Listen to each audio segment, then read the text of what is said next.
from the Speaking to Inform manual, and his evaluator will be John. What are your objectives? Thank you, Madam Postmaster. His objectives are to select the new and useful information for presentation to the audience, to organize the information for easy understandability and retention, and lastly, to present the information in a way that will help motivate the audience to learn. 5 to 7 minutes. In his speech, Gregory Harris will bring his skills to bear as Westminster at Colorado Parks and Wildlife and give you the introductory lesson on the draw at Parks and Wildlife, or how hunting is done at Colorado Parks and Wildlife. Gregory. Thank you, Renee. Good morning, fellow Toastmasters and guests. Most of you have been in Colorado now for a little while, know that the land is the land of the great outdoors. This land we're on here is known for its world-renowned hunting, skiing, fishing, biking, you name it, we're known for it. But probably most of all, our hunting. Deer and elk hunting stories are the stuff of legend in Colorado, and Colorado is renowned the world over for some of its prize hunting opportunities in elk and deer. At the center of hunting is Colorado Parks and Wildlife. A quick show of hands here. How many of you have ever hunted in Colorado or fished in Colorado, gotten any kind of tag in Colorado? Kind of a few of you already know what I'm talking about here, as far as what elk can do. At the center of this is Colorado Parks and Wildlife. Been a state government agency here for the last 100 years that has made sure that hunting is carried out in fair, ethical, sustainable means here in Colorado. I'm right now the webmaster of Colorado Parks and Wildlife. I'm the one who actually helps to maintain the front page.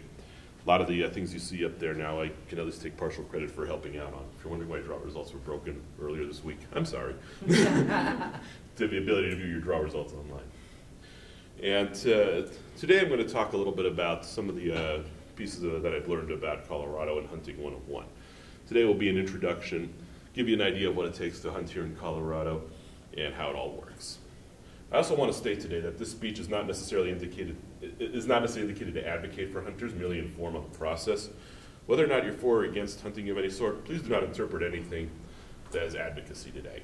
I'm just here to inform. One of the issues that Colorado Parks and Wildlife is facing in our hunting is quite simply the fact that the demand for hunting exceeds the supply of available elk, deer, whatever you're trying to hunt. Left on its own, the sad reality is if everybody was just out there hunting, no regulation, no tags, no nothing, deer and elk would probably be wiped out in a matter of years out here. I'm not sure what the exact stats are on that, but let's just say it's pretty huge. Left on its own, many species would just simply be extinct.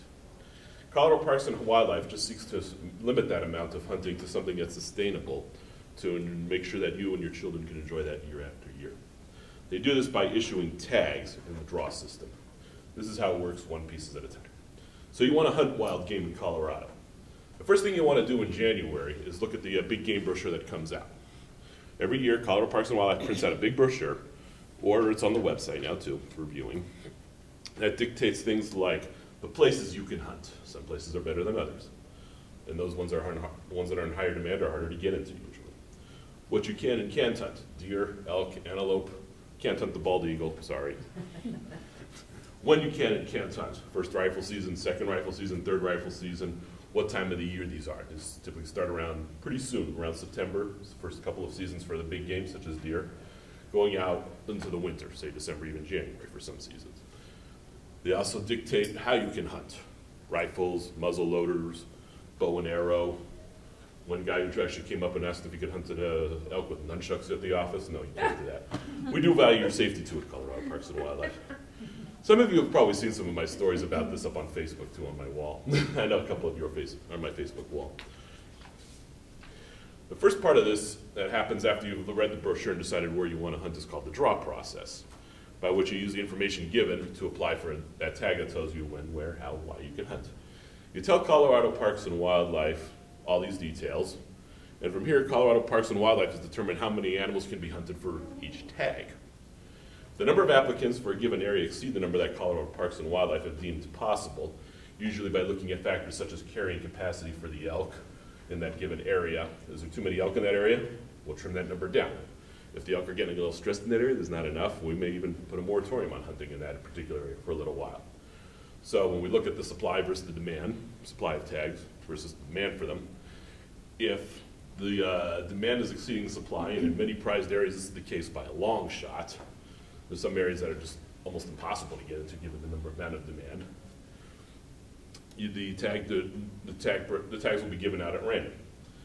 If you've sent in your application, you did not give it, and you did not get one of these tags, you will be given preference for the next draw next year. These draws are held yearly. They start in January, where you can start applying, and in April is when these draws are held. April, May, these draw results are out, and you'll find out whether or not you've gotten a tag or merely preference. Now, if there are any tags still left over after this, if the supply actually exceeded demand in a specific area, you are given the tags that are still left will go up into what's called a leftover draw. This was recently held. You may have noticed some people wrapping around the building at some places like Sportsman's Warehouse and stuff where these tags are on sale. First they go into a draw, then they go on sale actually. I should clear that point up.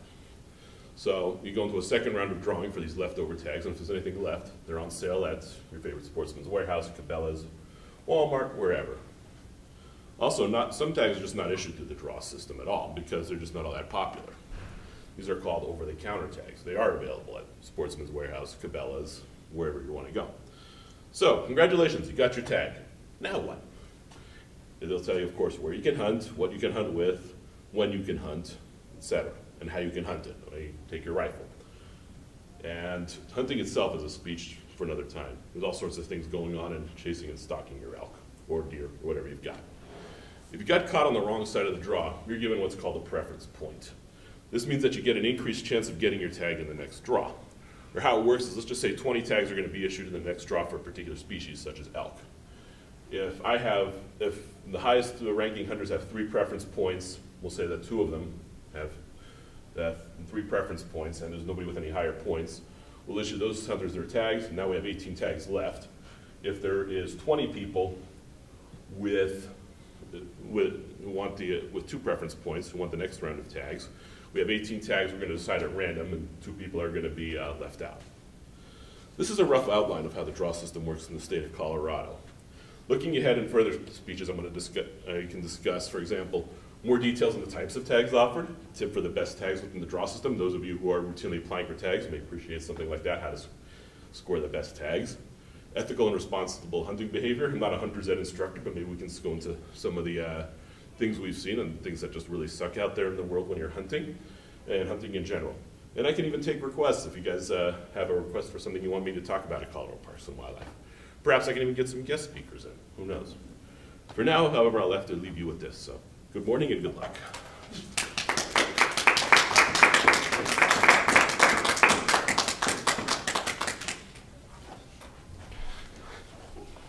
Let's take 1 minute to give Gregory our feedback.